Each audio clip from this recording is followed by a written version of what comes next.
कालच्या व्हिडिओसाठी ॲक्च्युली तुम्हाला सरांना कॉन्टॅक्ट करावा लागेल. आय गेस 5 लेक्चरची सीरीज संपल्यानंतर मिळेल असं मला वाटतं. तरी पण तुम्ही एकदा सरांशी बोलून घ्या. नाही सर, त्यांना रेकॉर्डिंग ना? हां, रेकॉर्डिंग हवं sir. That will be available by today evening.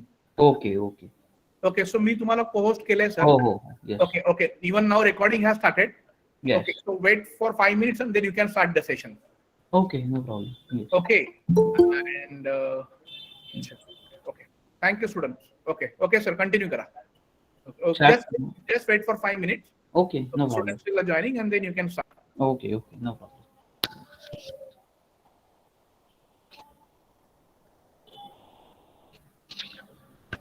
Yes. So good evening. Today this is our second lecture in a 5 lecture series. So in today's lecture we will talk about, or we will go through current affair magazine and how to read that magazine. Basically, what type of questions are okay. Sorry. Okay. How to read that magazine? What type of questions are expected expected from the given information, and additionally what sort of information you must add if any information is required in the magazine itself. Okay. So today I will discuss that.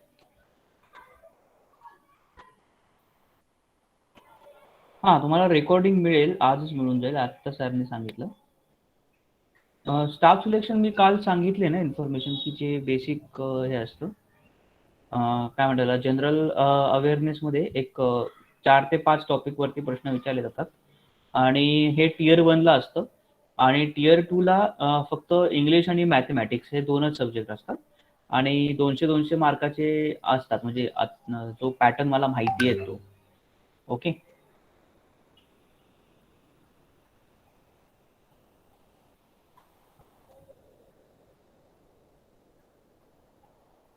Topic name, subject name काल सगळं सांगितलेलं आहे. Okay. But basically history, polity, geography, economy, science आणि current affairs हे आहे.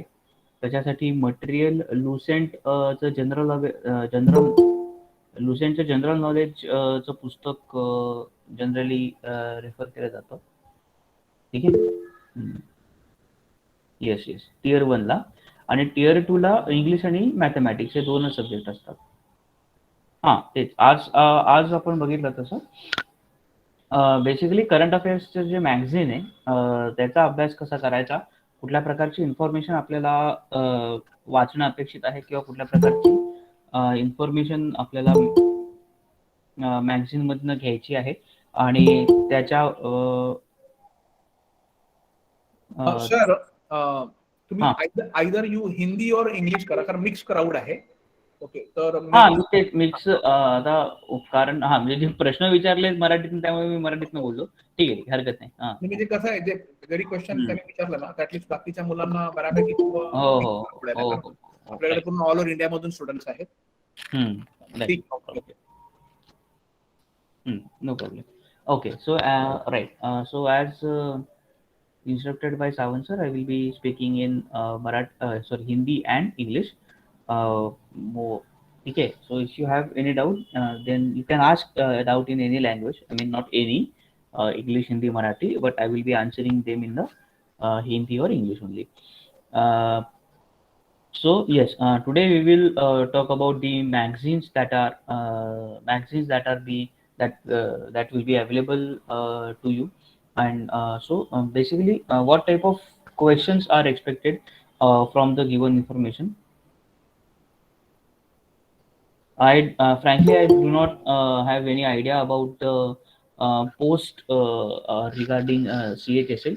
I have to look for it कि मैंने खुद ने वो कभी दिया नहीं है ना, तो मुझे वो पता नहीं है. मैं आपको कल के लेक्चर में मैं आपको बताऊंगा कि मतलब कौन सी पोस्ट सबसे ज़्यादा है. ये आप मतलब ये एक्चुअली क्वेश्चन थोड़ा इरिलेवेंट है, इट डजेंट मैटर, लेकिन ये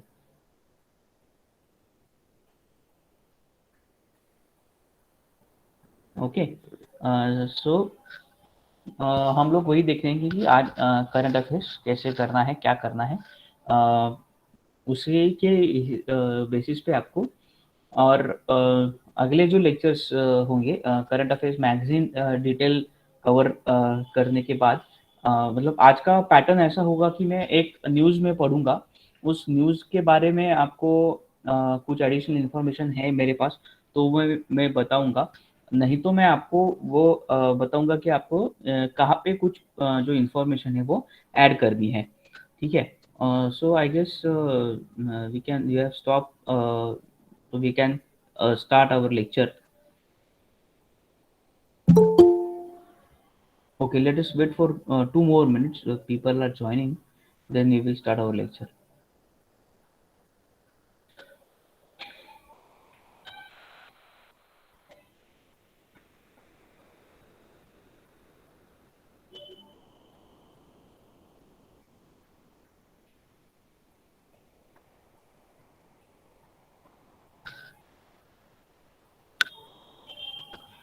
So yes.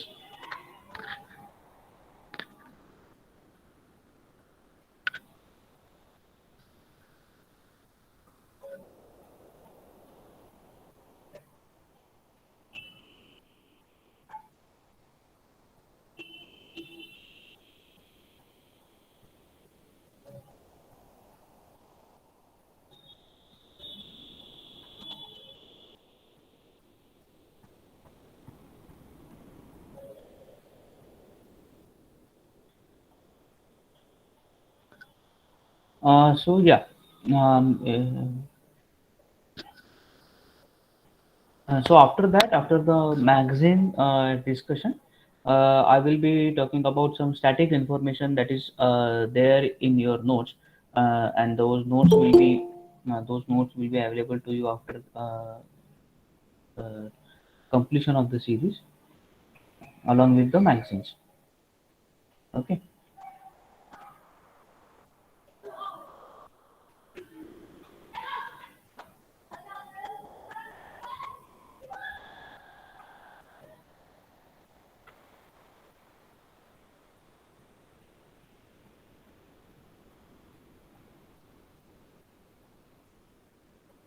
Okay, I guess let us start. We have waited enough.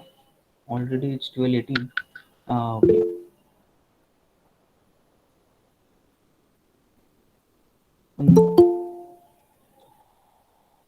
Notes will be available to you after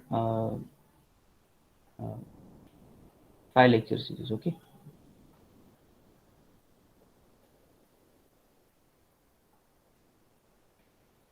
Yes. So this is our classes magazine of current affairs.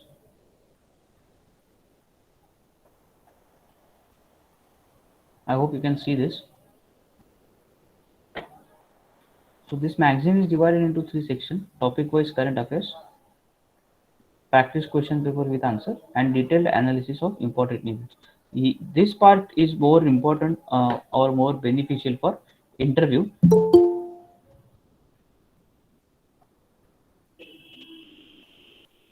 This part is more beneficial for the interview, and this is for uh, essay prelim, and this is for mains, ठीक है, this is mainly for interview, but of course it is not advisable to uh, omit this topic, omit this section. So you are expected to read all the 3 sections from given magazine. You can see the length of the magazine, it is almost 180 pages of the magazine, ठीक है। These are some important, these are the topics on which you can expect questions from, you can expect questions in your examination.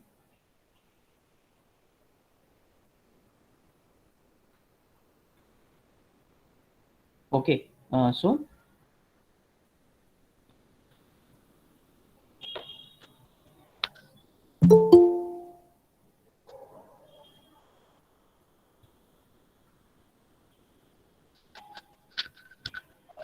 okay, So these are important days, agreements, appointments, awards, banking, books and authors, defense, economy, international, miscellaneous, national, obituaries, ranks and reports, schemes, science and tech, sports, states, summits and conferences. So around 15 to 20 odd topics are there. You can expect at least one question on each and every topic. Okay.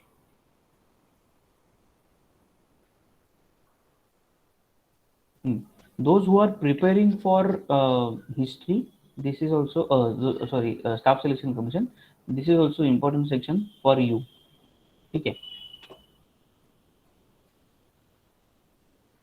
So let us start with section 1, important days. So in important days, what type of question are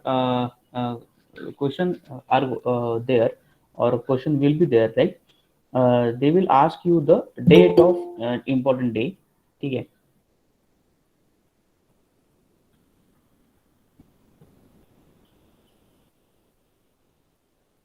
They will ask you the date of important day. For example, so global family day. Okay, let us take this day only, global family day. So what type of question is asked? On which day of the following the global family day was observed in 2022? So important date, important days and dates. Okay, that is direct one liner question. Another question, type of question on the base on important day is theme of uh, 2022 day or 2021 day. That means some on some question, or rather on some dates or days, it is they are celebrated or they are observed with a particular theme at a center stage. Okay, so you can expect question from the from that point of view also. Okay.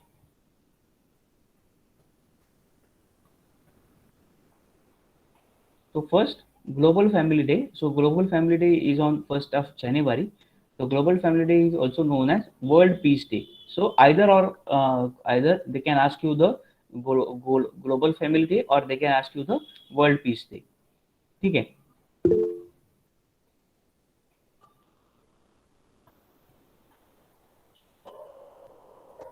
Oh, yes, yes. So you will get these notes. Do not worry about that. Okay. So it is celebrated every year to promote harmony and unity. That is okay. I'm just highlighting the important part of this news, and I will do so for this magazine. Okay, so you will get understanding about what type of question are can be asked, and what type of information you must add if it is not mentioned in the your magazine or your given notes. Okay.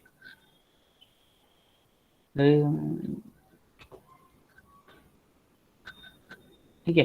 सो यहाँ पे ये सिर्फ यही important है कि world peace day या फिर global family day कब सेलिब्रेट किया जाता है, 1 जनवरी को. ठीक है.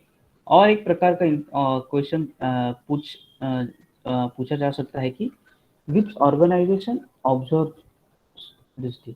ये थोड़ा डिफिकल्ट होता हो जाएगा, लेकिन ये प्रकार का सवाल आपको पूछा जा सकता है.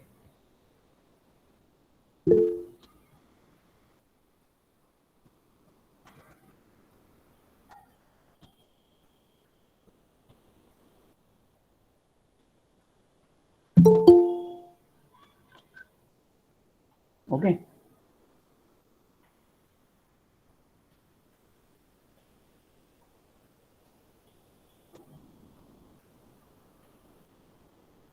I have already shared the screen on magazine. ठीक है.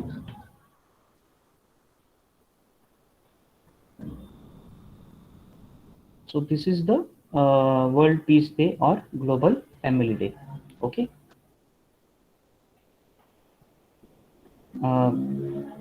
So three types of question can be asked: important day and dates, theme of that particular day, and which organization observe a particular day. ये तीन प्रकार के question आपको किसी भी day के ऊपर आ सकते हैं. ठीक है. ये सब जो करंट अफेयर्स की जो बातें हैं, ये सब फैक्चुअल इंफॉर्मेशन है. ठीक है. यहाँ पे जहाँ पे कंसेप्चुअल अंडरस्टैंडिंग की जरूरत होगी करंट अफेयर में, वहां पे मैं कंसेप्ट एक्सप्लेन करूंगा. ठीक है. यहाँ पे कोई कंसेप्ट नहीं है, यहाँ पे सिर्फ प्योर इंफॉर्मेशन है. तो वो हमें इंफॉर्मेशन जो है वो याद रखनी है, बाय हार्ट करनी है. जैसे भी आप कंफर्टेबल हो वैसे आपको करना है. ठीक है. Next information is question is news is world Braille day is observed on January 4th. ठीक है. तो ब्रेल लिपि, those who are unable to read or unable to see, the braille lipi is a sort of blessing for them, so they can read or particularly read that information with the help of certain uh, technique. ठीक है. So who invented this braille lipi is Louis Braille, who invented it for blind and partially sighted people in 19th century France. ठीक है. So you must know the name of the person who invented the braille lipi. Okay. Okay. So if there is any so what type of information you must add here is if at all, so what is your homework in this to magazine lecture is add theme. ठीक है. What you have to do, just you just go have to if it is not mentioned in here, ठीक है, otherwise you do not need to cover that.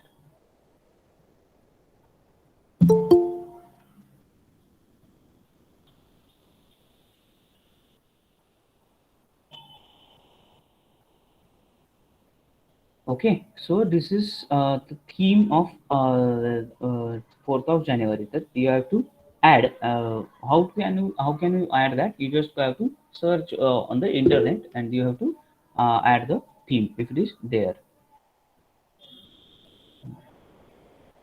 Then 64th Foundation Day of DRDO is observed on 1st January 2022.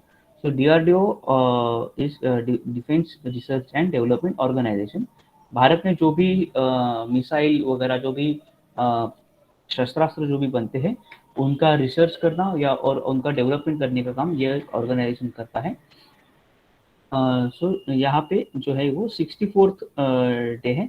इसका जो स्थापन हुआ था वो 1958 में हुआ था. यहाँ पे इसका स्थापना हुई थी. ठीक है. अब आपको क्या ऐड करना है यहाँ पे इंफॉर्मेशन में. आपको अगर ऐड करनी है इंफॉर्मेशन तो आपको क्या करना होगा. Current head of DRDO, head of DRDO, ये आपको आपके नोट्स में या फिर यहीं पे आपको ऐड करना है. ठीक है. Next question, next news. World day of war orphans is observed on 6th of January. Considering the Ukraine and Russia conflict, this day became very important because this is the day observed for the awareness about the issues or their problems of orphans who became children who became orphan during the war. ठीक है. World day of war orphans. ठीक है. 6th of January. ठीक है.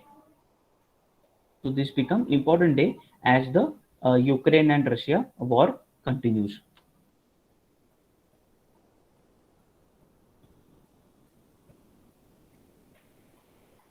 Okay, African National Congress Foundation Day ये इतना from our point of view इतना important नहीं है एग्जाम पॉइंट ऑफ व्यू।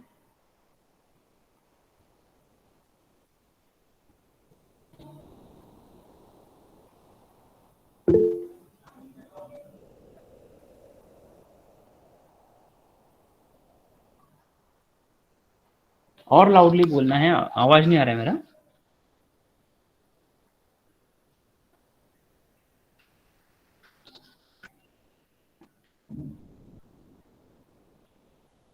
ठीक है, नेक्स्ट इज और प्रवासी भारतीय दिवस। प्रवासी भारतीय दिवस ये हमें हर साल 9 जनवरी को ऑब्जर्व किया जाता है। 9 जनवरी 1915 में महात्मा गांधी जो थे अपनी पत्नी के साथ कस्तूरबा गांधी के साथ अफ्रीका से भारत में आए थे और भारत में आके उन्होंने क्या किया था, जो भारत का स्वतंत्र युद्ध था उसका नेतृत्व लिया था 1920 में। तो वो 2015 में अफ्रीका से भारत में आए थे।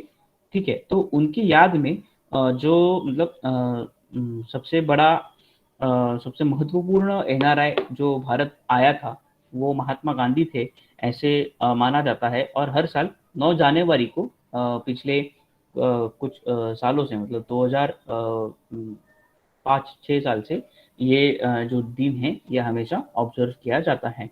ठीक है, इस दिन पे क्या होता है कि जो जनरली ऐसे होता है कि कोई जो भारतीय व्यक्ति है जो एनआरआई है या फिर अ, इंडिया का सिटीजन है लेकिन अभी बाहर है, ठीक है। एनआरआई मतलब नॉन रेजिडेंट इंडियन, जो भारत में जो भारतीय है जन्म से या फिर इससे, लेकिन भारत में अभी वो रहते नहीं है, शायद से वो भारत के सिटीजन भी नहीं है। ठीक है, जनरली उनको क्या कहा जाता है, एनआरआई कहा जाता है, नॉन रेजिडेंट इंडियन। तो उनको किसी जो एक इम्पोर्टेंट व्यक्ति है उनको फेलिसिटेट किया जाता है। तो आपको आपका होमवर्क ये होगा कि इस बार मतलब इस बार तो ऐसे किसी को अवार्ड नहीं दिया था। इस बार आपको क्या करना है कि एक तो इसका थीम आपको निकालना है और हेड या फिर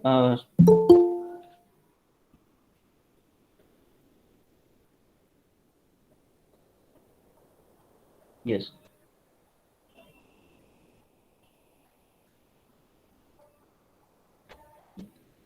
थीम। तो प्रवासी भारतीय दिवस celebrated on 9th of January every year। ठीक है, 9th of January was chosen by as I mentioned over here। ठीक है,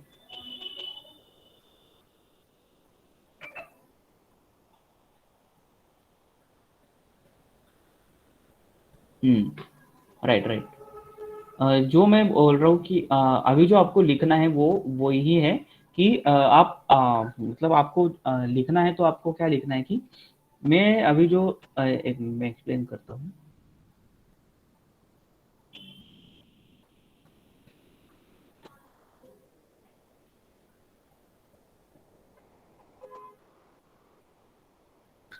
अभी हम लोग इम्पोर्टेंट डेज देख रहे हैं। ठीक है, इम्पोर्टेंट डेज के बारे में हम लोग देख रहे हैं।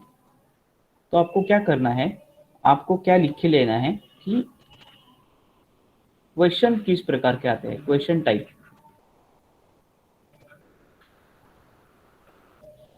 ठीक है, और एडिशनल इंफॉर्मेशन रिक्वायर्ड।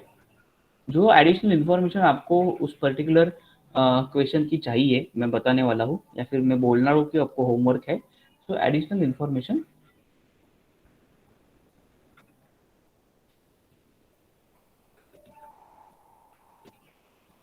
ठीक है,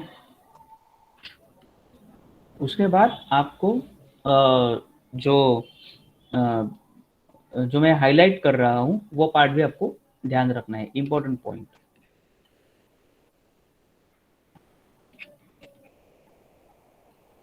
ठीक है, अगर आप देख रहे हो कि यहाँ पे मैं जो हाईलाइट कर रहा हूँ पार्ट, उसकी वजह से आप क्या हो रहा है आपका बहुत, अगर मैं ये रिवीजन कर रहा हूँ इसकी, तो मुझे पता है कि मुझे क्या पढ़ना है। तो मैं अगर सिर्फ हाईलाइटेड पार्ट पढ़ूंगा तो मेरा काम हो जाएगा। देखिए, अगर रिवीजन में क्या है, रिवीजन आपकी जल्द से जल्द होनी चाहिए। ये एक जो मैगजीन है वो 2 घंटे में आपका रिवाइज होना चाहिए। 180 पेज है, आपको 180 पेज 2 घंटे में रिवाइज करते आने चाहिए। इतना आपको ये स्मार्टली उसको आपको वर्क करना है, ठीक है। आपके पास इसका हार्ड कॉपी होगा या फिर सॉफ्ट कॉपी होगा, तो आपको जो इन्फॉर्मेशन मैं यहाँ पे बताने वाला हूँ या फिर जो इन्फॉर्मेशन मैं आपको बोलने वाला हूँ कि आप एज अ होमवर्क आप निकालिए, तो ये इन्फॉर्मेशन आपको वहीं पे हार्ड कॉपी पे या फिर सॉफ्ट कॉपी पे जो भी आपके पास है वहीं पे आपको लिख के लेनी है, ठीक है। नेक्स्ट है वर्ल्ड हिंदी डे, जागतिक हिंदी दिवस। ये 2006 से हम लोग ने शुरू किया था, देखिए 2006 से हम लोगों ने शुरू किया था। और वर्ल्ड विश्व हिंदी दिवस हमेशा 10 जनवरी को सेलिब्रेट किया जाता है। सो क्यों, क्योंकि 10 जनवरी 1975 में वर्ल्ड हिंदी कॉन्फ्रेंस हुआ था नागपुर में, ठीक है। तो उसका एक कमेमोरेट करने के लिए या फिर उसको एक याद करने के लिए ये जो है दिन हम लोग यहाँ पे सेलिब्रेट करते हैं। यहाँ पे हमें क्या करना है, यहाँ पे आप हमें जो थीम है विश्व हिंदी दिवस का, वो थीम हमें निकालना है।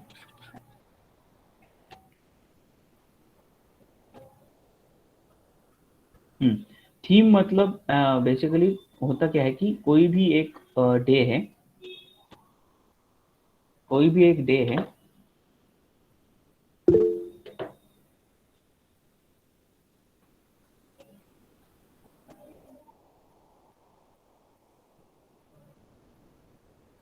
ठीक है। मतलब ऐसा हर डे को नहीं होता है, लेकिन अगर कोई भी एक डे है तो वो किसी कंसेप्ट के ऊपर सेलिब्रेट किया जाता है। कंसेप्ट या फिर उसे थीम कहते हैं। वो सेंट्रल आइडिया होता है उस साल का,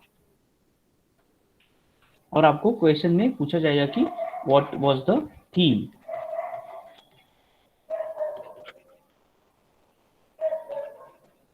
मैं आपको ये इसके लिए मैं होमवर्क दे रहा हूँ या फिर आपको निकालने के लिए कह रहा हूँ, क्योंकि ये जो कंपटीशन है, ये जो कॉम्पिटिटिव एज, ये आप जो कॉम्पिटिटिव एग्जाम्स के इसमें आ रहे हैं, यहाँ पे स्पून फीडिंग बिल्कुल नहीं होता है, ठीक है। स्पून फीडिंग बिल्कुल नहीं होगा, आपको एफर्ट्स डालने पड़ेंगे। तो आप एफर्ट्स कब डालोगे, जब मैं आपको बोलूंगा कि ये आपको निकलना है, इस पे आपको सवाल आएगा, ठीक है। अगर मैं सब आपको दे दूं तो आप एफर्ट्स नहीं डालोगे, हाँ ठीक है सर ने दिया है, हम लोग बाद में पढ़ लेंगे, ये होता है। इसके लिए मैं अभी ये होमवर्क में देता हूँ, ठीक है। आपको अगर उस दिन का मतलब ये ऐसा नहीं है कि थीम होगा ही कंपलसरी, ऐसा हो सकता है कि उस साल में कोई थीम ना हो, कोई बात नहीं, लेकिन मैं प्रोबेबिलिटी में बता रहा हूँ कि ऐसा होता है कि ऑलमोस्ट अगर हम लोग परसेंटेज वाइज देखें तो 60 to 65%, 70% जो डेज हम लोग मनाते हैं साल में, उसको कोई एक पर्टिकुलर थीम होता है। आप उसे, ये जो करंट अफेयर्स की न्यूज़ है ये तो है, उसके साथ हम लोग हमारा जो नोट्स है बैंकिंग अवेयरनेस का, उस पे मैंने ऑलमोस्ट 200 के आसपास जो दिन है अलग अलग, मतलब फ्रॉम जनवरी टू दिसंबर, उसका पूरा पूरा लिस्ट दिया है, ठीक है। तो वो भी आपको करने हैं, और जो करंट अफेयर की न्यूज़ में आपको दिए हैं या फिर जो बताने वाले हैं।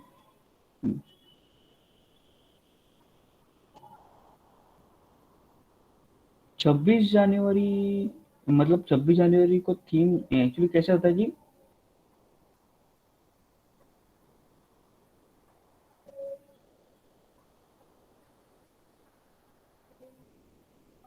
नहीं समझे नहीं, एक बार ओके मैं बताता हूँ कि अगर कोई थीम आता है तो आपके नोट्स में दे नहीं दिया है तो इसका मतलब वहाँ पे वो थीम नहीं है, अदरवाइज आपके इसमें दिया रहेगा, ठीक है।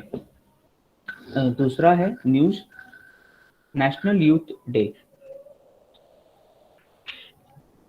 सेलिब्रेटेड ऑन 12 जनवरी, क्योंकि नेशनल 12 जनवरी को क्या है, स्वामी विवेकानंद जी का जन्मदिन है उनका, ठीक है।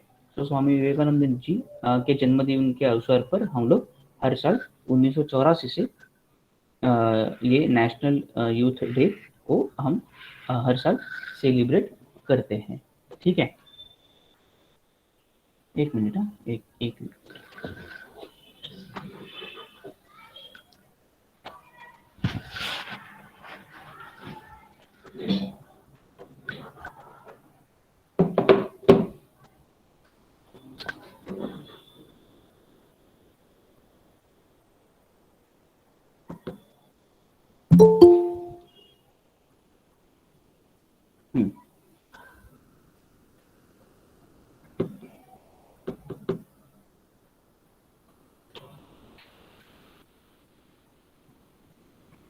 तो जैसे कि मैं थीम के बारे में बात कर रहा था, तो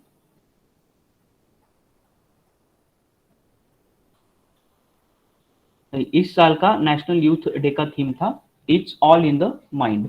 ठीक है, इस साल का नेशनल यूथ डे का थीम था it's all in the mind. मैं यहाँ पे अलग से लिखता हूँ।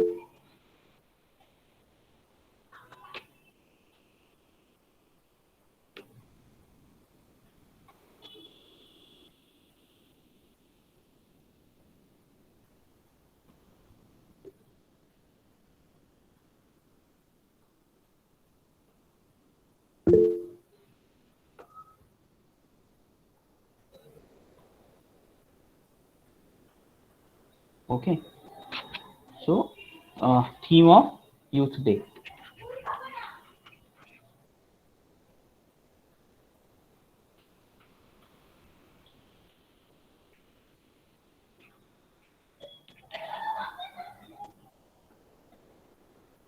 सो नेशनल यूथ डे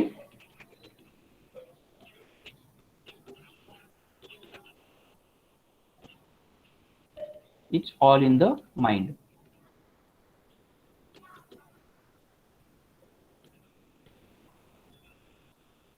तो अभी हम लोग देखते हैं 12th ऑफ जनवरी। ठीक है, नेक्स्ट हमारा जो इंफॉर्मेशन है, जो न्यूज़ है, death anniversary of Lal Bahadur Shastri. तो वो इम्पोर्टेंट नहीं है कि डेथ एनिवर्सरी कब आती है। तो ये मतलब इस प्रकार के आपको सवाल नहीं आएंगे। अगर हम लोग उसी दिन को अगर हम लोग कोई दिन मान के हम लोग अगर सेलिब्रेट करते हैं या फिर एक ऑब्जर्व करते हैं, तो वो इम्पोर्टेंट बन जाता है, लेकिन ऐसा नहीं। ठीक है, आर्मी डे 15th ऑफ जनवरी। ठीक है, सो आर्मी डे,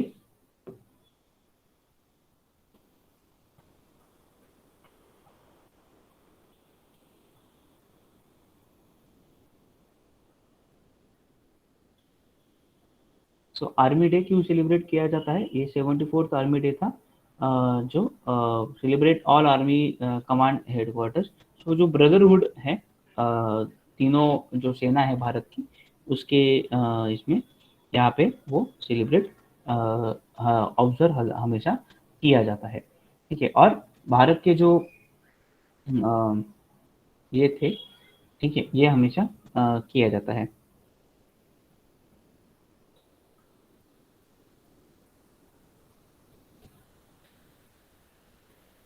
ओके, तो और इसी दिन को जो इम्पोर्टेंट जो ये होते हैं, मेडल्स होते हैं आर्मी के, परमवीर चक्र, अशोक चक्र वगैरह, इनको यहाँ पे वो दिया जाता है। ठीक है, जो अवार्ड है वो दिया जाता है। ठीक है,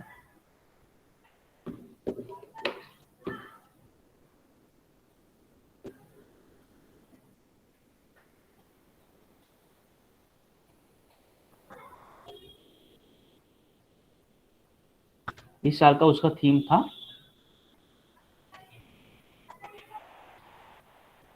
आर्मी डे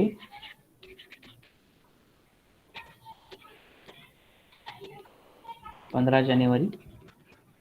इस साल का थीम था in stride with future. In stride with future, ये इस साल का इसका थीम था। ठीक है, next information, arm forces veteran day. Arm forces veteran day ये 14 जनवरी को ऑब्जर्व किया जाता है। क्यों? देखते हैं कि जो हमारे फील्ड मार्शल थे के एम करियप्पा, उन्होंने जो उनका ये था, वो इस साल रिटायर हुए थे। ठीक है, मतलब ये दिन पे वो रिटायर हुए थे 14 जनवरी 1953 1953 को, जो हमारे भारत के पहले फील्ड मार्शल थे, कमांडर इन चीफ, जो फील्ड मार्शल थे KM करियप्पा। ठीक है, फील्ड मार्शल यानी 5 स्टार रैंक होता है। ठीक है, तो ये फील्ड मार्शल अभी पूरे जो डिफेंस का हिस्ट्री है भारत का, उसमें सिर्फ 2 ही है, एक KM करियप्पा है और सैम मानेकशॉ है। ठीक है, नेक्स्ट इज, तो ये आपको पूछा जाएगा कि मतलब वर्ल्ड, ये जो वेटरन्स डे है वो किसके ओकेजन के लिए, कौन से ओकेजन के लिए मनाया जाता है। तो शायद से आपको देंगे कि इनका डेथ हुआ था, इनका जन्मदिन था, या फिर जो सैम मानेकशॉ है उनका जन्मदिन था, और ये एक ऑप्शन होगा। तो ऑप्शन आंसर क्या है कि he was retired on 14th of January 1953। ठीक है, नेक्स्ट इज सुभाष चंद्र बोस जयंती 23 जनवरी। उसी दिन को हम लोग क्या करते हैं, पराक्रम दिवस करके हम लोग सेलिब्रेट करते हैं। ठीक है, पराक्रम दिवस।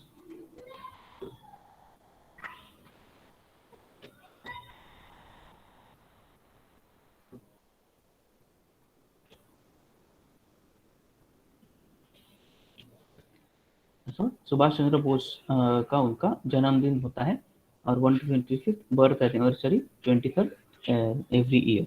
ठीक है, पराक्रम दिवस।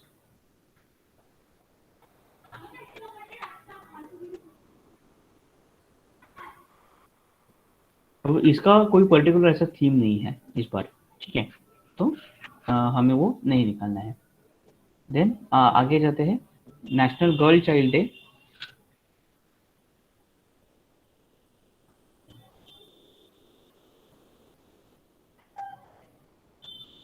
नेशनल गर्ल चाइल्ड डे कब आता है, 24 जनवरी को 2022।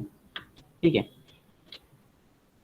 नेशनल गर्ल चाइल्ड डे हर हर साल 2008 से इसको सेलिब्रेट किया जाता है by ministry of women and child development. ये जो मिनिस्ट्री है उस हर साल वो दिन सेलिब्रेट करती है।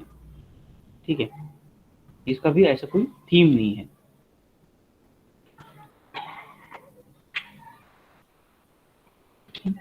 इसका थीम था, ठीक है, थीम नहीं था, नहीं थीम है, थीम है नेशनल गर्ल चाइल्ड डे।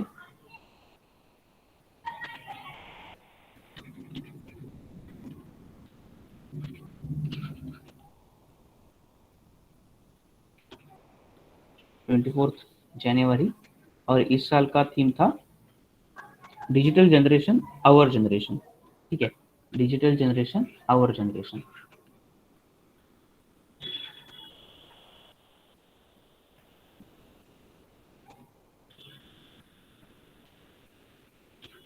ये इस साल का थीम था। ठीक है, नेक्स्ट,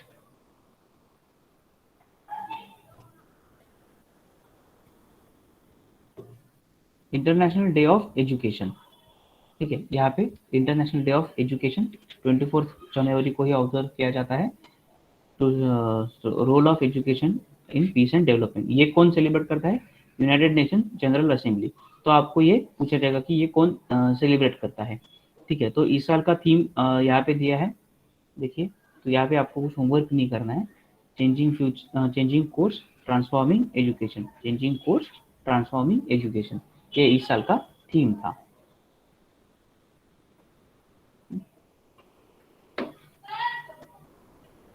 हाँ, तो ये जो है ये इम्पोर्टेंट बन जाता है, क्योंकि 16 जनवरी को ये इस बार पहले बार नेशनल स्टार्टअप डे करके ऑब्जर्व किया गया था। तो ये डायरेक्टली सवाल बन सकता है कि नेशनल स्टार्टअप डे कब था, उसका थीम क्या था।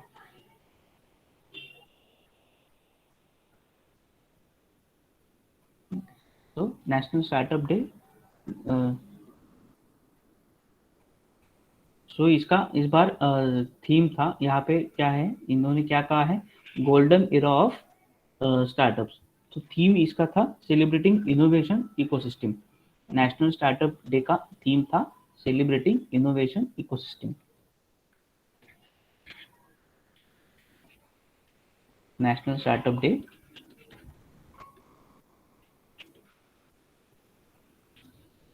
16 जनवरी, ये पहली बार है सेलिब्रेटिंग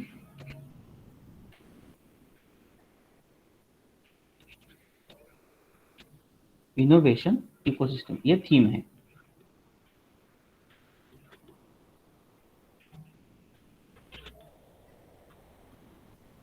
ओके,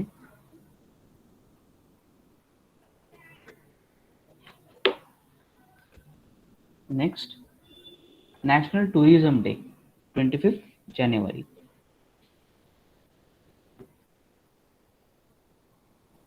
तो नेशनल टूरिज्म डे 25 जनवरी को ऑब्जर्व किया जाता है।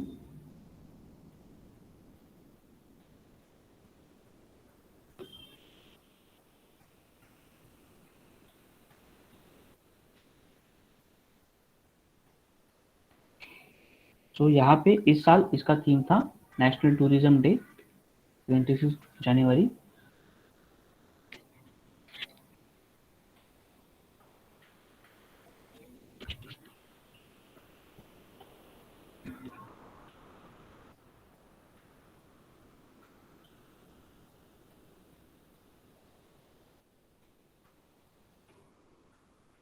इस साल थीम था rural and community centric tourism.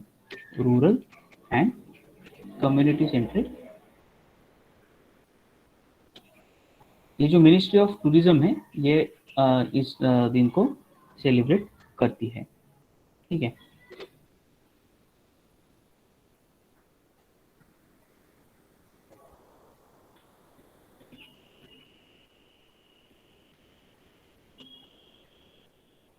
Next Republic day 26 जनवरी। अब रिपब्लिक डे में हमें इम्पोर्टेंट क्या है, इस बार तो नहीं है लेकिन अगले साल मतलब 2023 के रिपब्लिक डे में शायद से ऐसा हो सकता है कि कोई जो स्पेशल गेस्ट हम लोग कहते हैं ना वो आए। ठीक है, तो अगर जो वो स्पेशल गेस्ट जिस देश से आते हैं उस देश का कैपिटल हमें पता होना चाहिए, कौन से देश से आए हैं, उनका नाम हमें पता होना चाहिए। अभी तो इस बार कुछ आया नहीं था बिकॉज ऑफ कोविड, ऐसा कुछ हुआ नहीं था, लेकिन ये हो सकता है। इंटरनेशनल कस्टम्स डे, अब ये जो है इंटरनेशनल कस्टम्स डे ये इतना इम्पोर्टेंट नहीं है, तो हम लोग इसको मतलब आप एक बार रीड कीजिए, लेकिन रिवीजन के वक्त ये इतना जरूरी नहीं है। ठीक है,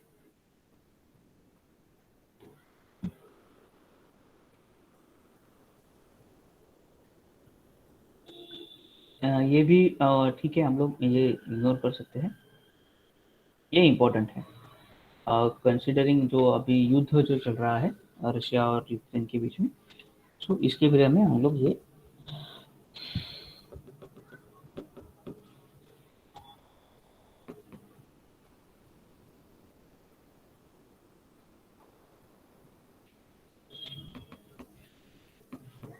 इंटरनेशनल हॉलोकॉस्ट रिमेम्बरेंस डे,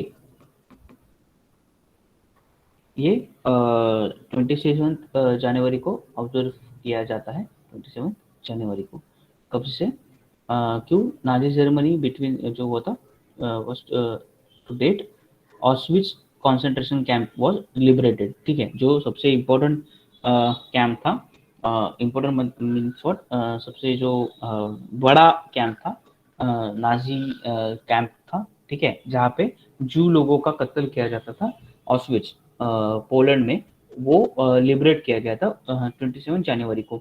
तो उसके चलते ये यहाँ पे वो सेलिब्रेट किया जाता है। इस साल का थीम दिया है मेमोरी, डिग्निटी एंड जस्टिस। तो ये जो अब इनका जो रिसेंटली जो चल रहा है रशिया यूक्रेन वॉर, तो उसके कंटेक्स्ट में ये बहुत ही ज़्यादा इम्पोर्टेंट हो जाता है। उसके बाद हम लोग ठीक है, ये भी ठीक है। वर्ल्ड लेप्रेसी डे, लेप्रेसी यानी क्या, जो कुष्ठ रोग होता है ना, उसे लेप्रेसी कहते हैं। तो ये भी इम्पोर्टेंट है थीम वाइज, ये भी इसके बारे में भी आपको पूछा जा सकता है।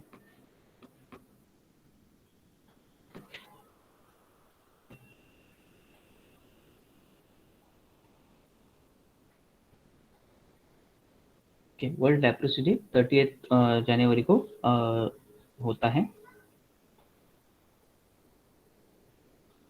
इस साल का थीम था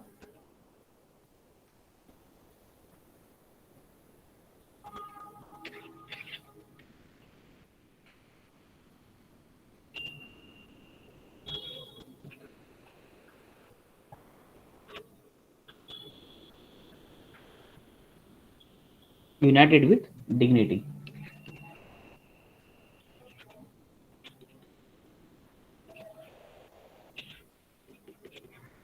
ठीक है, तो उसके बाद आते हैं नेक्स्ट सेक्शन, एग्रीमेंट्स में आपको किस प्रकार के सवाल पूछे जाएंगे। तो एग्रीमेंट अगर मतलब एग्रीमेंट क्या होता है कि कोई दो कंपनियां किसी एक पर्टिकुलर प्रोडक्ट के लिए या फिर किसी एक पर्टिकुलर सर्विस के इम्प्लीमेंटेशन के लिए एग्रीमेंट करती है। फॉर एग्जांपल अगर देखिए पहली ही न्यूज में बताता हूँ कि HDFC life signed bank insurance partnership with south Indian bank. अब ये जो बैंक इंश्योरेंस क्या होता है ये मैं एक्सप्लेन करता हूँ यहाँ पे। देखिए कि बैंक इंश्योरेंस होता है बैंकिंग प्लस इंश्योरेंस, इसका अगर हम लोग जोड़ दें तो उसे बैंक इंश्योरेंस कहेंगे। इसमें क्या होता है, अगर ये एक्स एक बैंक है और वाई एक इंश्योरेंस कंपनी है, हमारे यहाँ जो है एचडीएफसी लाइफ ये एक इंश्योरेंस कंपनी है और साउथ इंडियन बैंक क्या है, ये एक बैंक है। तो ये क्या होता है, यहाँ पे क्या होता है, ये जो वाई जो इंश्योरेंस कंपनी है उसके कुछ प्रोडक्ट रहते हैं ना इंश्योरेंस के, ये जैसे कि एलआईसी का जीवन बीमा, जीवन सरल या फिर जो भी प्रोडक्ट है, ठीक है, वो XYZ ABC ये प्रोडक्ट है इंश्योरेंस कंपनी के प्रोडक्ट। ठीक है, तो ये जो प्रोडक्ट है ये यहाँ पे इस बैंक के जो कर्मचारी है, अब इस बैंक के ब्रांचेस के जो कर्मचारी है ये उनके जो कस्टमर होगा वो बहुत बड़ा होगा, बेस होगा। ठीक है, तो उस कस्टमर बेस को ये जो प्रोडक्ट है ABC वो बेचेंगे, उसके बारे में इंफॉर्मेशन देंगे। तो होता अगर मैं सपोज मैं कस्टमर हूँ, मैं इस बैंक में मेरा अकाउंट है, तो मैं बैंक में गया कुछ काम से, तो उस बैंक के एम्प्लॉय ने मुझे बताया कि ये ऐसा ऐसा है, ये इंश्योरेंस है, अच्छा है, हमने हमारा भी इस पे सपोर्ट है और बेनिफिट अच्छा मिलता है। ठीक है, तो मुझे अच्छा लगा, मैंने वो जो इंश्योरेंस का पॉलिसी है उसको मैंने खरीदा।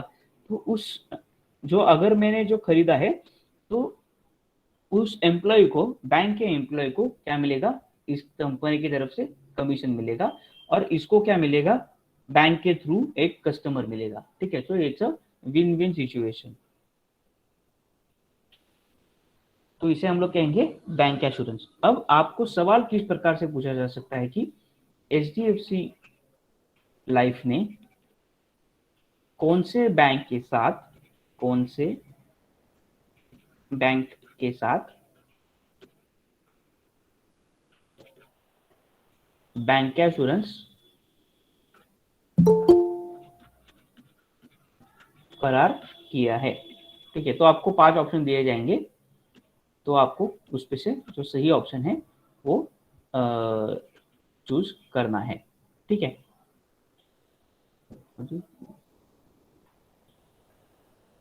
ठीक है, yes. You, how can you find the theme? You just have to Google it. That is how you can find the theme. Sir, ये PDF मिलेगा, don't worry about that.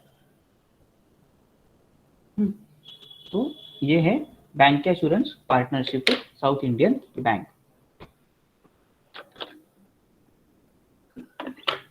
तो इसमें कौन सा इंपॉर्टेंट इंफॉर्मेशन जरूरी है, एचडीएफसी लाइफ ये जरूरी नहीं है, announce bank assurance with south Indian bank. ठीक है, and bank assurance that will enable customer वगैरह वगैरह, ये सब ठीक है, मार्केट शेयर वो भी सब ठीक है, ये सब जो इंफॉर्मेशन है एक बार पढ़ लेना। लेकिन ये इस पे सवाल नहीं बनेगा। सवाल किस पे बनेगा, एचडीएफसी ने इसके साथ बैंक एश्योरेंस का ये किया है, टाई अप किया है। ठीक है, वैसे ही देखिए Indus land bank and NPCI national payment corporation of India type किया है, क्यों, cross border payment through UPI. तो आपको सवाल किस प्रकार से आएगा, एनपीसीआई ने किस बैंक के साथ एनपीसीआई ने किस बैंक के साथ टाई अप किया है, ठीक है, किस चीज के लिए, to offer cross border payments,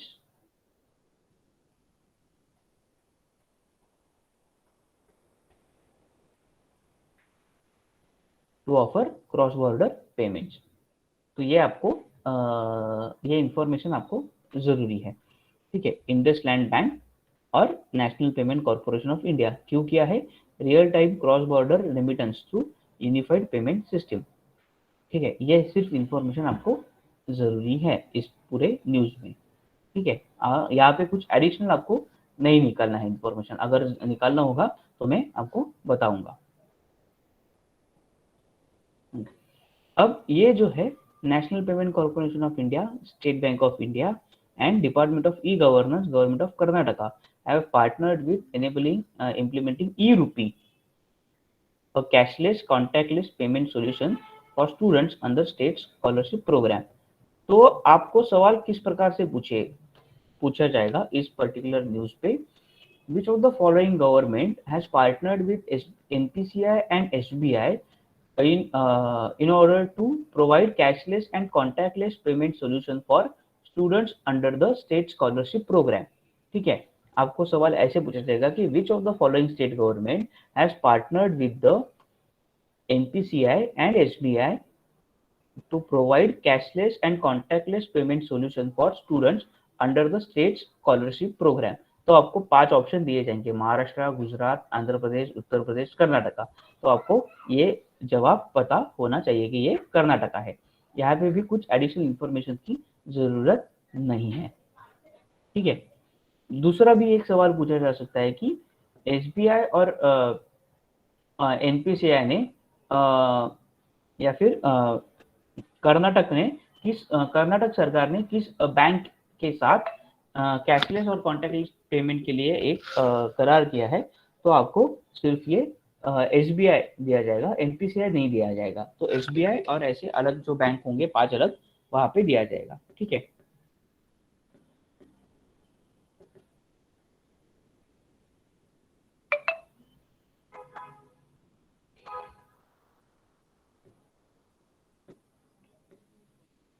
okay, next देखते हैं।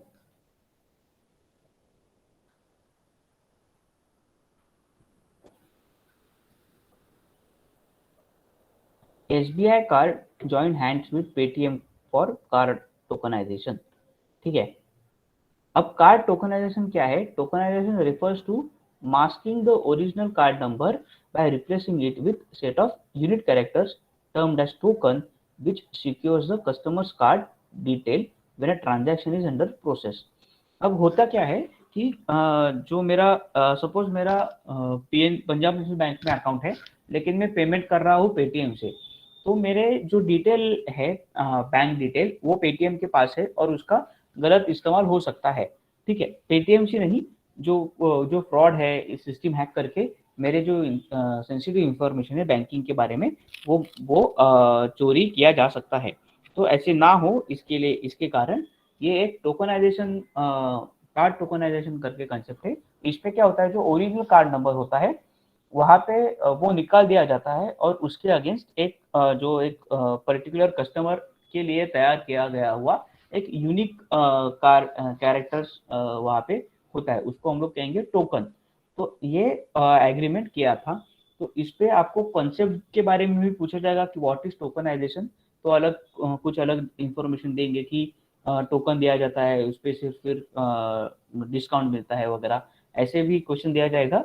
नहीं तो एसबीआई ने फिर पेटीएम ने कौन से बैंक के साथ टोकनाइजेशन का एग्रीमेंट किया था, या फिर ऐसा भी पूछा जा सकता है कि एसबीआई कार्ड ने किस पेमेंट सर्विस के साथ टोकनाइजेशन का एग्रीमेंट, कार्ड टोकनाइजेशन का एग्रीमेंट किया था। तो पेटीएम होगा, फोन पे होगा, गूगल पे होगा, भारत पे होगा, ऐसे अलग अलग ऑप्शन आपको दिए जाएंगे, ठीक है। तो यहाँ पे 2 सवाल बनते हैं, एक कौन इन 2 पार्टियों के बीच में एग्रीमेंट हुआ, उन 2 पार्टियों के नाम हमें पता होना चाहिए, और एग्रीमेंट जो है उसका मतलब क्या है, कार्ड टोकनाइजेशन का मतलब क्या है, ठीक है। ये जो इन्फॉर्मेशन है, हाँ, एग्रीमेंट मर्जर वगैरह के बारे में इतना आपको पता मतलब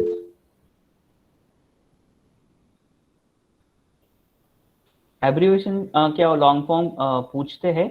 आपके नोट्स में ऑलमोस्ट 70-80 एब्रीवेशंस दिए गए हैं। जो 120 पेजेस नोट्स है, आपको वहाँ पे वो डिटेल आपको मिल जाएंगे। एडिशनली जो एब्रीवेशंस है वो आप करंट अफेयर्स के मैगजीन से आप कवर कर सकते हो, ठीक है।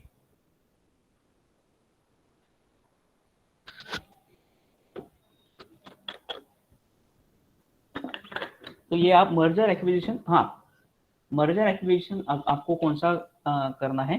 अगर गवर्नमेंट का कोई मर्जर एक्विजिशन होता है तो आपको करना है। तो आपके नोट्स में हाल ही में जो मर्जर हुआ है बैंकों का, अ, उसके बारे में डिटेल इंफॉर्मेशन दिया है, तो वो आपको पता होना चाहिए। जो प्राइवेट बैंक के मर्जर है वो शायद मतलब बहुत कम चांसेस है कि इस प्रकार के सवाल आपको पूछे जाए, ठीक है। यह भी है, हाँ, यहाँ पे भी देखिए नोट्स।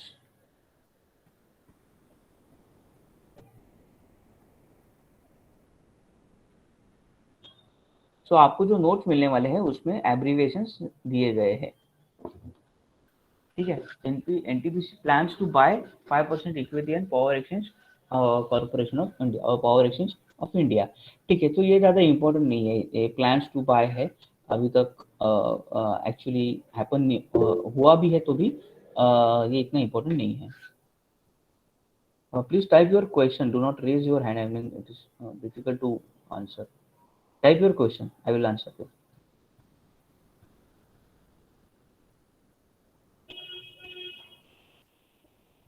ठीक है। ये भी जो है आप इसको, ये जो न्यूज़ है इसको भी आप इग्नोर कर सकते हो। Google acquires Israeli cyber security startup simplify for 500, ये जो हेडलाइन है वही आपको पता हो तो भी चलेगा, ठीक है। ये इम्पोर्टेंट 500 मिलियन, ये जो आंकड़ा है वो भी इम्पोर्टेंट है।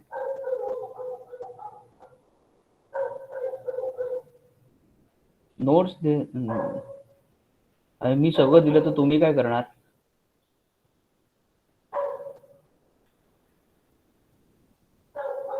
मैंने पहले ही बताया था कि कोई भी कॉम्पिटिटिव एग्जाम्स में स्पून फीडिंग नहीं होता है, आपको मेहनत करनी पड़ेगी, ठीक है।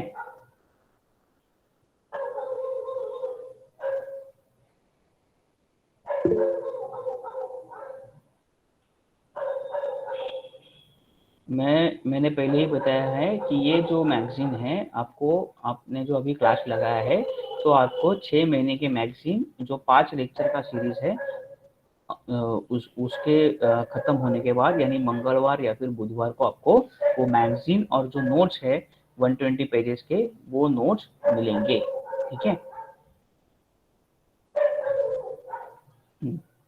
Next, Mukesh Ambani Reliance retail invest 200 million in, तो ये भी इतना इम्पोर्टेंट नहीं है, ठीक है। मतलब बहुत फैक्चुअल इंफॉर्मेशन, इतना नहीं पूछेंगे, ये इम्पोर्टेंट है। World food programme and Akshay Patra foundation partnered to enhance PM Poshan scheme. अब ये जो है united nations world food programme in India has partnered with Akshay Patra Foundation to enhance effectiveness of Pradhan Mantri Poshan Shakti Nirman और PM Poshan scheme, earlier known as mid day meal. ये जो mid day मील थी, अभी इसका mid day मील का नाम बदल के क्या रखा है उन्होंने, पीएम पोषण PM Poshan scheme. Mid day मील क्या थी कि जो 8वीं तक जो बच्चे थे उनको स्कूल में ही दोपहर का खाना या फिर जो उनके स्कूल का ड्यूरेशन होगा, उनका जो खाना होगा वो स्कूल में ही मिलेगा। इसके दो पर्पस थे। पहला पर्पस और सबसे इम्पोर्टेंट पर्पस था कि जो स्टूडेंट्स हैं 8th स्टैंडर्ड तक, स्पेशली फ्रॉम रूरल इंडिया, उनको न्यूट्रिशनल फूड मिले, और उनकी जो न्यूट्रिशन है उसका वो अच्छा रहे, और उनका जो डेवलपमेंट है, ओवरऑल डेवलपमेंट है वो अच्छा रहे। ये एक मेन पर्पस था। और दूसरा उसका पर्पस था कि जो ड्रॉप आउट रेट है स्कूल में, जो स्पेशली प्राइमरी एंड सेकेंडरी में जो ड्रॉप आउट रेट है हायर लोअर सेकेंडरी में, उसको कम करने के लिए ये एक स्कीम लाया गया था कि अब हम आपको क्या देंगे, एक अच्छा खाना देंगे, न्यूट्रिशनल फूड देंगे, तो आपको क्या करना होगा, आपको स्कूल में आना पड़ेगा। तो भारत ने ये स्कीम बहुत सक्सेसफुली इम्प्लीमेंट किया था। अभी तक ये सक्सेसफुली इम्प्लीमेंट भारत कर रहा है। और जो नया एजुकेशन पॉलिसी है 2020 में, उस पॉलिसी के तहत ये जो स्कीम है, पोषण स्कीम या फिर मिड डे मील स्कीम जो है, वो अब 12वीं तक कक्षा 12वीं तक वो बढ़ाई जाएगी। यानी कक्षा 12वीं तक पढ़ने वाले लोगों को स्कूल या फिर जो उनका कॉलेज होगा उनकी तरफ से एक वक्त का न्यूट्रिशन फूड मिलेगा। तो क्वेश्चन किस प्रकार से बनता है यहाँ पे कि प्रधानमंत्री पोषण शक्ति निर्माण स्कीम को to enhance the effectiveness of Pradhan Mantri Poshan Shakti scheme, which of the following organisations have partnered with each other, ऐसा सवाल पूछेंगे। तो आपको वहाँ पे और मतलब अलग अलग ऑप्शन दिए जाएंगे, 2 ऑप्शन। नहीं तो simplest form of this question can be the United Nations World Food Program is partnered with which of the following non-profit organization in order to enhance the effectiveness of प्रधानमंत्री पोषण अभियान, ठीक है, और मिड डे मील स्कीम। दूसरा एक सब question यहाँ पे आ सकता है कि what is the changed name of और what is the updated name of mid day meal scheme. तो आपको ये अलग अलग ऑप्शन दिए जाएंगे, ठीक है। पोषण यानी क्या, पोषण शक्ति निर्माण, तो ये शॉर्ट फॉर्म हो गया पीएम पोषण का, ठीक है। लॉन्ग फॉर्म हो गया पीएम पोषण का। फुल फॉर्म क्या है, प्रधानमंत्री पोषण शक्ति, और ये एन जो है वो निर्माण का एन है, ठीक है। Do not raise your hand, what, please type your question.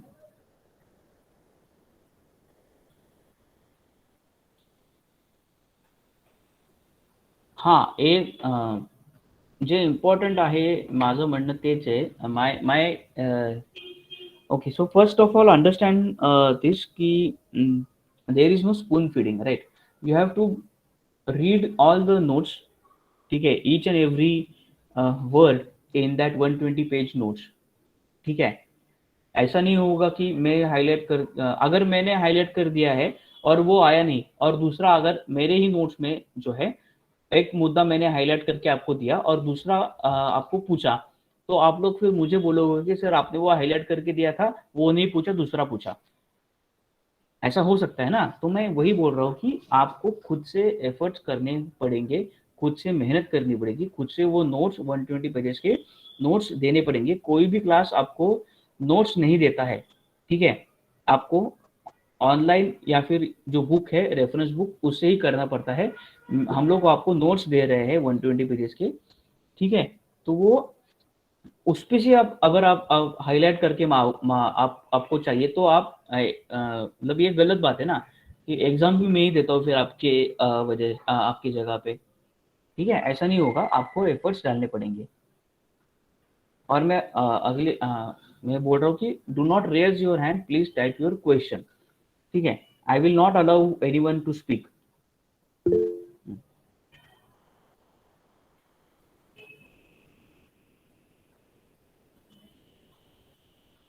ठीक है।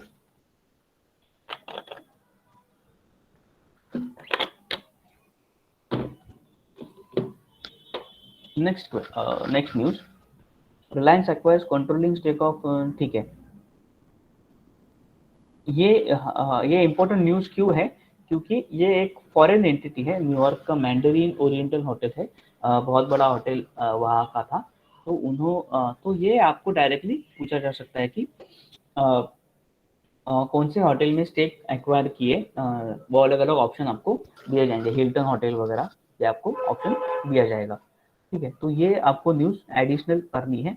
यहाँ पे कितने मिलियन का ये हुआ था वगैरह, ये मतलब चांसेस बहुत ही नील है, बहुत ही कम है। इस प्रकार का सवाल पूछने के, ठीक है।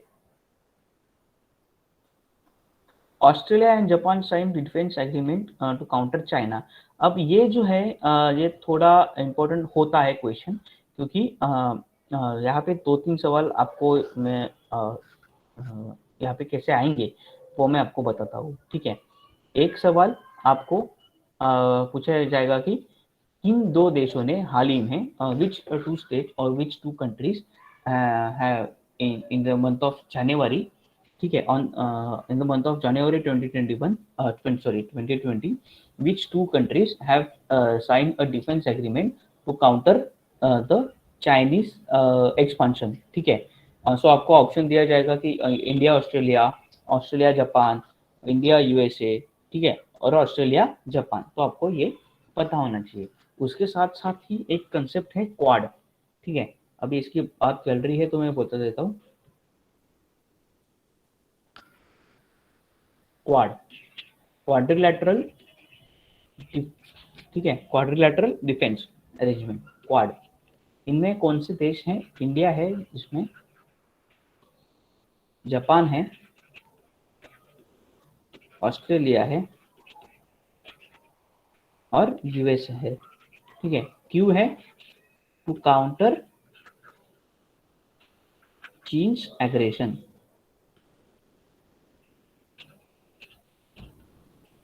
इसे क्वाड कहा जाता है। और डिफेंस एक्सरसाइज में हम लोगों ने लिखा है इनका जो मिलिट्री एक्सरसाइज होता है उसको, मिलिट्री एक्सरसाइज को क्या कहा जाएगा? मलाबार, मलाबार, ठीक है। मलाबार ये जो है वो जो हमारा कोकण सॉरी केरल का जो कोस्ट है उसे मलाबार कोस्ट कहा जाता है, उसके नाम से ये नाम यहाँ पे दिया था, ठीक है। तो आपको इस पे कैसे सवाल आए? ये जो है इंटरनेशनल एग्रीमेंट जो हुआ था, अब ये जो ये इसी न्यूज़ के बारे में, ठीक है। जापान और ऑस्ट्रेलिया, इन दोनों के बीच में वो एग्रीमेंट हुआ था। तो इस पे आपको सवाल कैसे पूछेंगे, ठीक है। चांसेस बहुत कम है क्योंकि बहुत ही दोनों फेमस कंट्री है। तो आपको सवाल ये पूछा जाएगा कि current head of current prime minister और ऑफ जापान, करंट पीएम कौन है दोनों देशों के, करेंसी क्या है दोनों देशों की, ठीक है। ये मतलब हर कोई देश जो अगर एग्रीमेंट होता है या फिर भारत किसी देश के साथ एग्रीमेंट करता है, इंडिया और किसी, समझ लो कि एक इंडिया और मंगोलिया का एक एग्रीमेंट हो गया, ठीक है। मंगोलिया का एग्रीमेंट हो गया, तो मंगोलिया के बारे में हमें कौन सी चीजें पता होनी चाहिए? 3 चीजें उसकी पता होनी चाहिए। उसका कैपिटल, उसकी करेंसी और उसके जो हेड है, प्राइम मिनिस्टर जो भी है, मतलब पीएम होगा या फिर प्रेसिडेंट है, जो भी उनके जो सबसे प्रमुख व्यक्ति है, और या फिर जो भी है किंग है, ठीक है। अगर भारत की हम लोग बात करें तो भारत में वैसे तो सबसे इम्पोर्टेंट व्यक्ति कौन है? राष्ट्रपति है, लेकिन जो पूरा एग्जीक्यूटिव अथॉरिटी है वो पीएम के पास है, ठीक है। वैसे ही जो यह हमें एग्रीमेंट में ये करना है, 3 चीजें करनी है किसी भी एग्रीमेंट में। और दूसरी चीज इसका जिक्र निकला है, इसके लिए मैं बता देता हूँ। अगर ऐसा मान लीजिए कि भारत में मंगोलिया के राष्ट्रपति आ गए किसी विजिट में, ठीक है, मंगोलिया के राष्ट्रपति भारत में विजिट के लिए आ गए, या फिर भारत के पंतप्रधान या फिर राष्ट्रपति मंगोलिया में विजिट के लिए गए, तो यही 3 चीजें हमें मंगोलिया के बारे में पता करनी है, ठीक है। आपके आपके मैगजीन में ये कवर हो जाएगा डेफिनेटली। अगर कवर नहीं है तो ये 3 चीजें हमें आपके मैगजीन फिर जो भी आपका स्टडी मटेरियल होगा उसमें ऐड करनी है, कैपिटल, करेंसी और उसके जो हेड है वो, ये 3 चीजें, ठीक है। मंगोलिया एक मैंने एग्जाम्पल के खातिर लिया था, अब यहाँ पे कोई भी देश हो सकता है, ठीक है।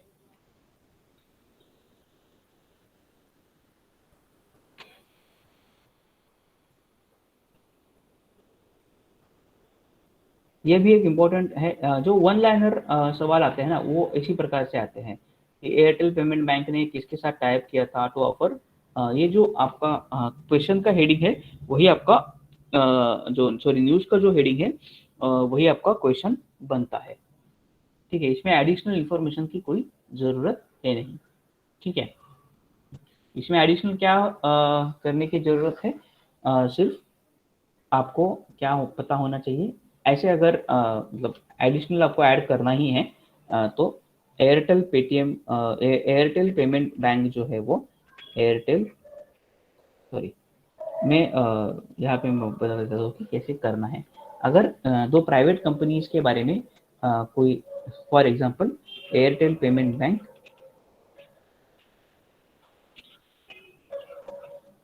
एंड पार्क प्लस, राइट, ऐसे न्यूज़ है।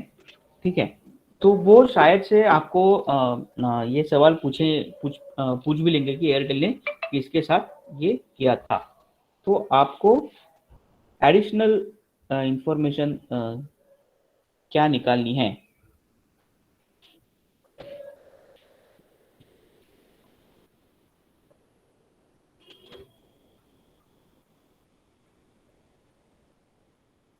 ठीक है, आपको एडिशनल इंफॉर्मेशन क्या निकालनी है, एयरटेल पेमेंट बैंक के जो एमडी या फिर सीईओ है और पार्क के जो एमडी या फिर सीईओ है उनके नाम हमें पता होने चाहिए। ठीक है, तो ये जो है किसी दो कंपनी का अगर मर्जर होता है ये सभी उसमें ये जो इंफॉर्मेशन है वो उसमें आती है। ठीक है,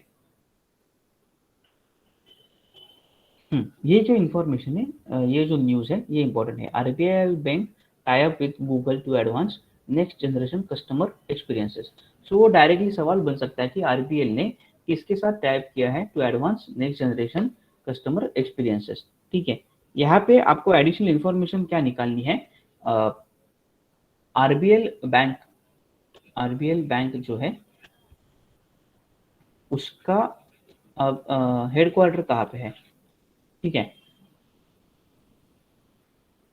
जैसे कि मैं बता देता हूँ अभी यहाँ पे आरबीएल और गूगल के बारे में न्यूज़ है ना, तो आपको सवाल कैसे पूछा जाएगा, RBL bank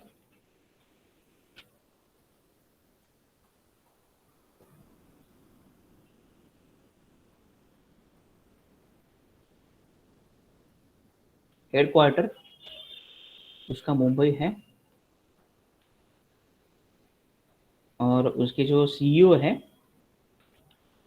chief executive officer वो अभी है विश्ववीर आहूजा। विश्ववीर आहूजा ये अभी आरबीएल बैंक के सीईओ है। तो इसको हम लोग कहेंगे, ये जो इंफॉर्मेशन मैं निकाल रहा हूँ और सवाल इस पे भी आ सकता है।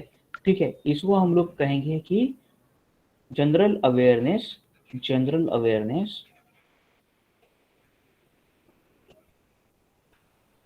Based on current affairs.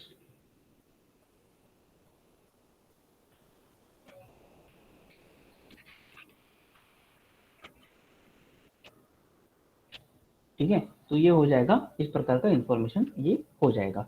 ठीक है,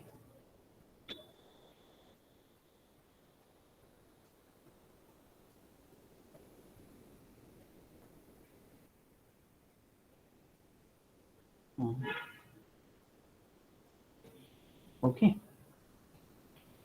सेम आपको अम,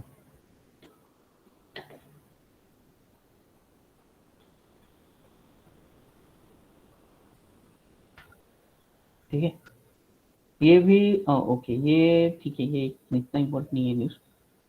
Adani group sign agreement with South Korea POSCO to develop steel mill. ठीक है, ये भी मतलब कैन इग्नोर दिस न्यूज़, इतना from exam point of view इतना नहीं है इम्पोर्टेंट। ठीक है, एक हो सकता है कि कौन सा कंपनी किस देश का कंपनी है पोस्को, लेकिन ये बहुत न्यूज़ में था पोस्को आंध्र प्रदेश में इसका अम, उसका मैं नाम भूल गया अभी पोस्को आंध्र प्रदेश में ये बहुत मतलब फेमस था। उनका एनवायरनमेंट जो मतलब उनका जो माइनिंग था प्लांट स्टील प्लांट था वो बहुत ही ज़्यादा कंट्रोवर्शियल था पोस्को का। नाम ठीक है अभी याद नहीं है मुझे। ठीक है,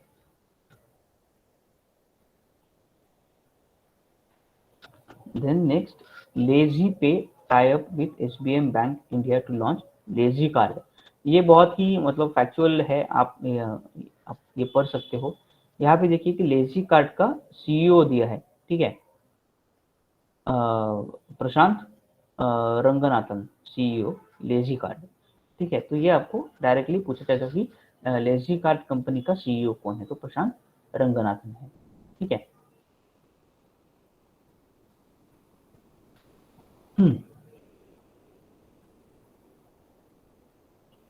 ये इम्पोर्टेंट है क्योंकि एक बहुत बड़ा बैंक है, प्राइवेट बैंक है। एक्सिस बैंक ने टाई अप विथ मिनकासू पे for biometric based banking payment. अब आपको सवाल इस पे से आ सकता है डायरेक्टली, और एडिशनल इन्फॉर्मेशन आपको क्या निकालनी है, एक्सिस बैंक के MD CEO और हेडक्वार्टर, ठीक है, हेडक्वार्टर। ये मतलब यहाँ पे मैं लिख रहा हूँ, लेकिन ये हर जगह पे आपको निकालना है जब कोई प्राइवेट एंटिटी या फिर प्राइवेट बैंक इन्वॉल्व है, तो MD और CEO, ठीक है। हेडक्वार्टर क्या कहाँ पे है, एक्सिस बैंक का, और MD और CEO अभी उसके कौन है, और बोथ मतलब प्राइवेट बैंक जो है वो, उसको भी आपको ये निकालना है, और प्राइवेट कंपनी भी है उसको भी ये निकालना है, ठीक है।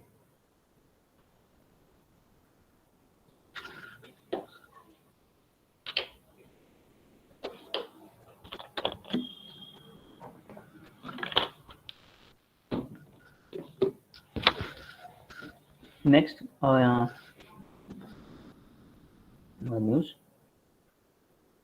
IndieFee tie up with GPay to offer instant digital payment to SMS, ठीक है, ये इतना इंपॉर्टेंट नहीं है।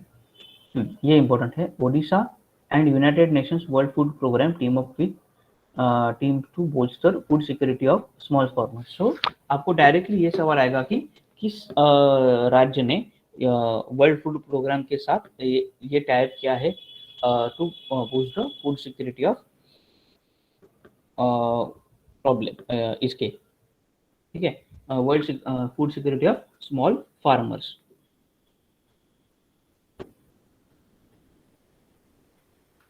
ठीक है। तो आपको एडिशनल इंफॉर्मेशन यहाँ पे क्या निकालनी है,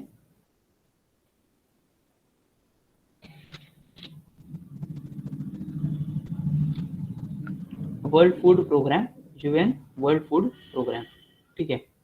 तो आपको उसका current based G general awareness कैसे निकालना है, UN वर्ल्ड फूड प्रोग्राम, इसका जो एस्टेब्लिशमेंट हुआ था वो था 1961 में, ये एस्टेब्लिश हुआ था, ठीक है। इसका हेडक्वार्टर है रोम, इटली में।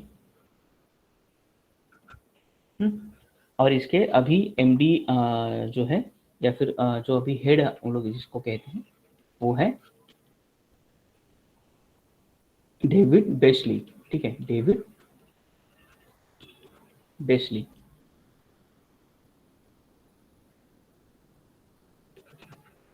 ठीक है। तो ये हो जाता है इस प्रकार का बेसिक निकालना। और एक एडिशनल चीज, 2020 में 2020 में इस ऑर्गेनाइजेशन को नोबेल पीस प्राइज मिला था,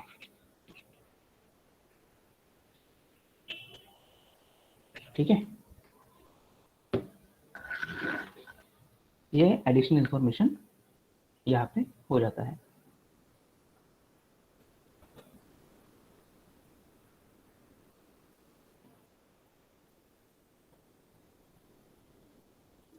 ओके।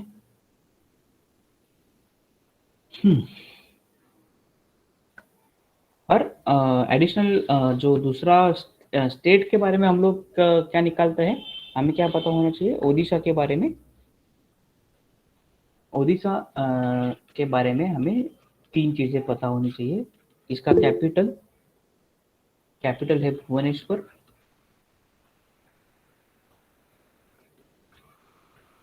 ठीक है, ये है कैपिटल। इसकी जो CM है वो है नवीन पटनायक, ये आपके नोट्स में दिया है, ठीक है सब, नवीन पटनायक। अब इसके गवर्नर जो है वो है गणेशी लाल, गणेशी लाल। ठीक है, ये एडिशनल इंफॉर्मेशन आपको निकालना है।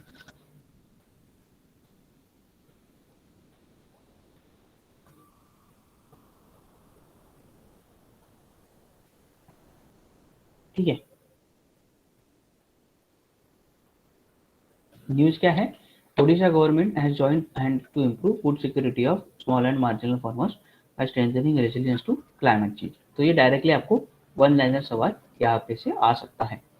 ठीक है, यहाँ पे दिया है WF कंट्री डायरेक्टर, ये भी पूछ सकते हैं, एग्रीकल्चर डायरेक्टर मुथु कुमार। ये मतलब ये बहुत डिटेल हो जाएगा, आपको ये सिर्फ पता होना चाहिए कि उसके हेड कौन है और ओडिशा के गवर्नर कौन है, ये सब चीजें आपको पता होनी चाहिए। ठीक है, देन माइक्रोसॉफ्ट को acquire video gaming company Activision Blizzard, तो ये आप इग्नोर कर सकते हो, ये बहुत ही प्राइवेट है। I am Kolkata, leave and Indian Bank Inc. MOU to, sorry, I am Kozhikode to disburse loan up to 500 crore for startup। तो आपको ये डायरेक्टली पूछा जाएगा कि Indian institute of management Kozhikode, ये कोझिकोडे का एक इंक्यूबेशन है बिजनेस का, मतलब बिजनेस को बढ़ावा देने के लिए उनका एक प्रोजेक्ट है। क्या है उसका नाम? Laboratory for innovation venture and entrepreneurship live and Indian bank. ठीक है, क्या किया है? एक मेमोरेंडम ऑफ अंडरस्टैंडिंग साइन किया है, इसके लिए to disburse loan up to 50 crore for startups. तो ये आपको 3 सवाल मैं यहाँ पे आपको बता देता हूँ, इस पे कैसे आएंगे। एक तो आपको पूछा जाएगा कि ये जो IIM का कोझिकोडे का ये जो प्रोजेक्ट है लिव, इसका आपको फुल फॉर्म पूछेंगे क्या है।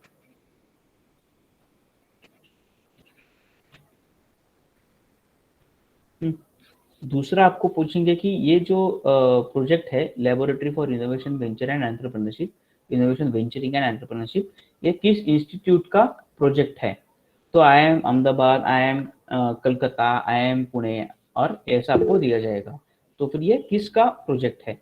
और तीसरा सवाल, IIM ने किस बैंक के साथ या फिर इंडियन बैंक ने किस कंपनी किस इंस्टीट्यूट के साथ इस प्रकार का जो MOU है वो साइन किया है। ठीक है, वो जो स्कीम है startup funding scheme int spring board, तो ये स्कीम का नाम भी आपको पूछा जाएगा। तो 4 प्रकार के सवाल यहाँ इस एक न्यूज से आपको आ सकते हैं। ठीक है, इंट स्प्रिंग बोर्ड, तो नाम भी पूछेंगे कि नाम क्या है इंट स्प्रिंग बोर्ड स्कीम का, किस लीव का फुल फॉर्म भी पूछ सकते हैं, ये जो लीव है या फिर लाइव जो है वो किसका प्रोजेक्ट है या फिर किसका एक पार्ट है। तो IIM कोझिकोडे का भी है। और चौथा एक सवाल कि इंडियन बैंक, आपको एडिशनल इंफॉर्मेशन जो निकाली है वो इंडियन बैंक के अभी हेडक्वार्टर कहाँ पे है, MD कौन है, हेडक्वार्टर MD, ठीक है, कौन है, और ठीक है, तो इस प्रकार के ये सवाल यहाँ पे पूछे जाएगा।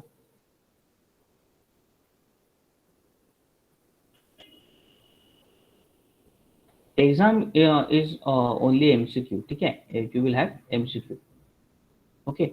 So almost okay, let us take for 5 more minutes because there was technical network issue।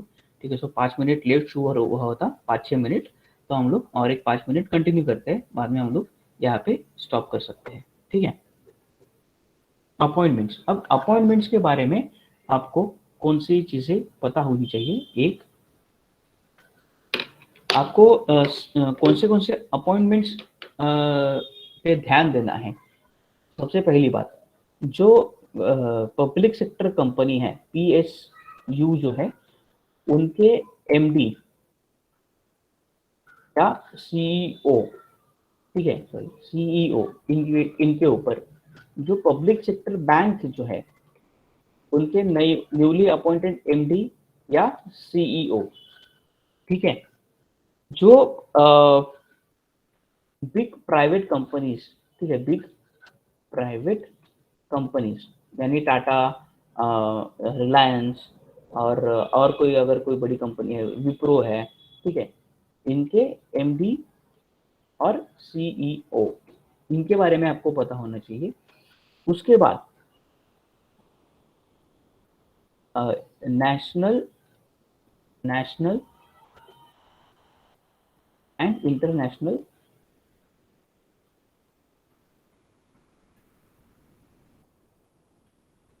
Organisations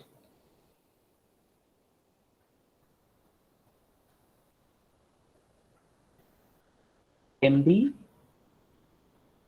और CEO, यानी किसी भी नेशनल ऑर्गेनाइजेशन, यानी क्या, for example zoological survey of India है, या फिर इंजीनियर्स इंडिया लिमिटेड एक कंपनी है, ऐसा ऑर्गेनाइजेशन। यहाँ पे देखिए, यहाँ पे नहीं तो PNB के अतुल कुमार, ठीक है, तो ये आपको पता होने चाहिए। और इंटरनेशनल ऑर्गेनाइजेशन जो वर्ल्ड फूड प्रोग्राम हमने देखा अभी, वैसे वैसे इंटरनेशनल ऑर्गेनाइजेशन, नहीं तो किसी एक Indians appointed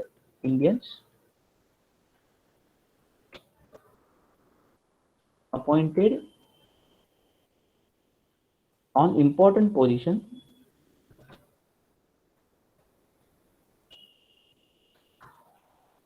of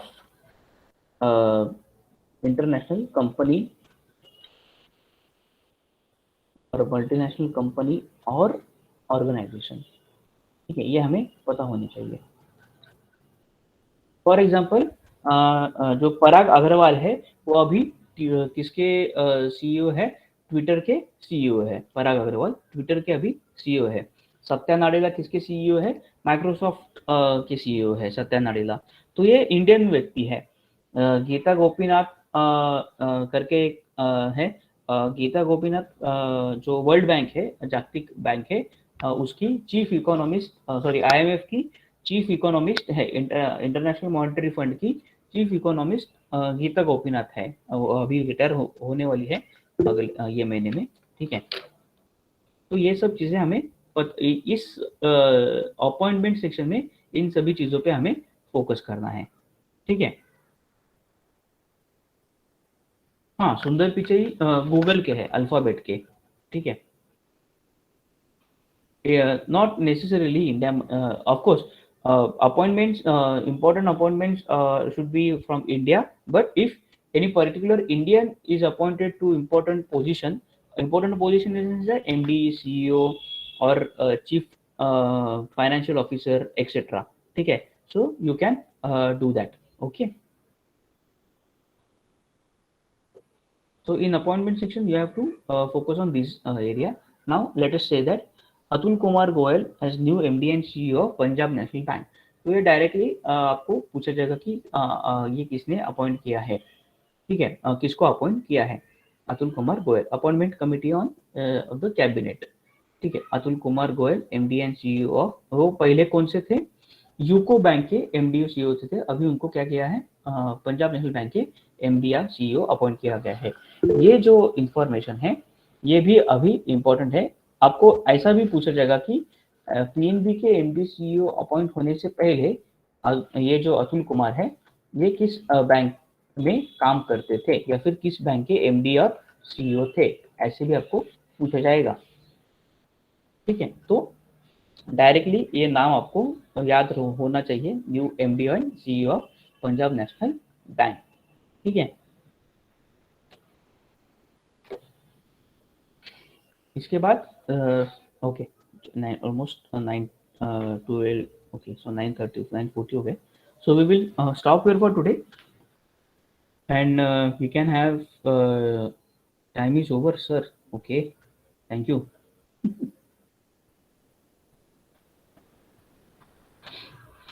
So we will stop here for today, and we will have discuss our lecture tomorrow, same timing. Okay, thank you.